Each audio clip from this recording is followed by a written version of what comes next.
गणराज्य या गणतंत्र रिपब्लिक एक ऐसा शासन प्रणाली है जिसमें जनता सर्वोच्च सत्ता होती है और उनके चुने हुए प्रतिनिधि शासन का संचालन करते हैं। इस प्रणाली में राज्य का प्रमुख निर्वाचित होता है और यह पद वंशानुगत नहीं होता है। गणराज्य एक ऐसी शासन प्रणाली है जिसमें शासक जनता द्वारा प्रत्यक्ष या अप्रत्यक्ष रूप से चुना जाता है। इसमें नागरिकों को स्वतंत्रता, समानता और बुनियादी अधिकार प्राप्त होते हैं।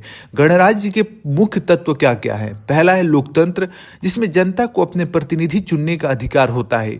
सभी नागरिकों को वोट देने का अधिकार होता है, यानी सभी का मत देने का जो अधिकार है वो समान होगा। ऐसा नहीं कि राष्ट्रपति का अधिकार ज़्यादा होगा और आम जनता का अधिकार कम होगा, सभी को एक समान अधिकार रहेगा।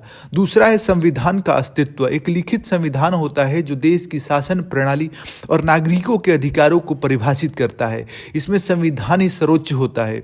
तीसरा है अधिकारों की गारंटी मिलती है। नागरिकों को बुनियादी अधिकार दिए जाते हैं, जैसे स्वतंत्रता, समानता, न्याय और सुरक्षा। चौथा है निर्वाचित प्रमुख, जैसे जिसमें राज्य का प्रमुख जैसे राष्ट्रपति जनता या उनके प्रतिनिधि द्वारा चुना जाता है। कानून का शासन होगा। सभी नागरिक और शासक जो है वो समान रूप से कानून के अधीन होंगे। गणराज्य और राजतंत्र में क्या अंतर है? गणराज्य का जो प्रमुख होता है वो राज्य प्रमुख चुना जाता है, जबकि राजतंत्र में प्रमुख वंशानुगत होता है। गणराज्य में जनता सर्वोच्च होती है, जबकि राजतंत्र में राजा रानी सर्वोच्च होते हैं। गणराज्य में संविधान प्रमुख होता है, जबकि राजतंत्र में परंपराएं और वंश पर आधारित शासन होता है। गणराज्य में अधिकारों की गारंटी होती है, जबकि राजतंत्र में नागरिक अधिकार सीमित हो सकते हैं।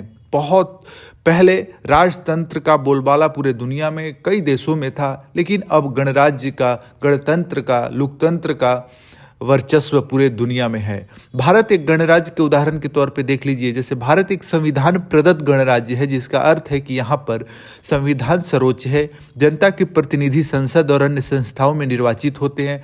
राष्ट्रपति राज्य का प्रमुख होता है, लेकिन वह संसद और संविधान के प्रति जवाबदेह होता है। 26 जनवरी 1950 को भारत गणराज्य बना। यह दिन गणतंत्र दिवस के रूप में मनाया जाता है। गणराज्य के प्रकार, जैसे संसदीय गणराज्य होगा, जिसमें राज्य प्रमुख और सरकार अलग अलग होती है, जैसे भारत।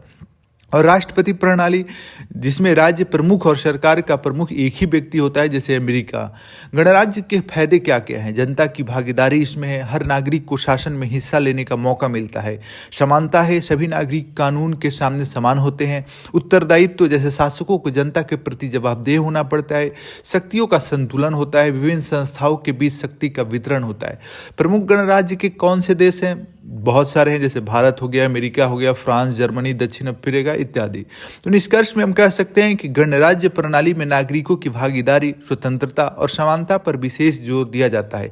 यह एक ऐसी प्रणाली है जो जनता को अपनी सरकार चुनने और अपने अधिकारों की रक्षा करने का अधिकार देती है।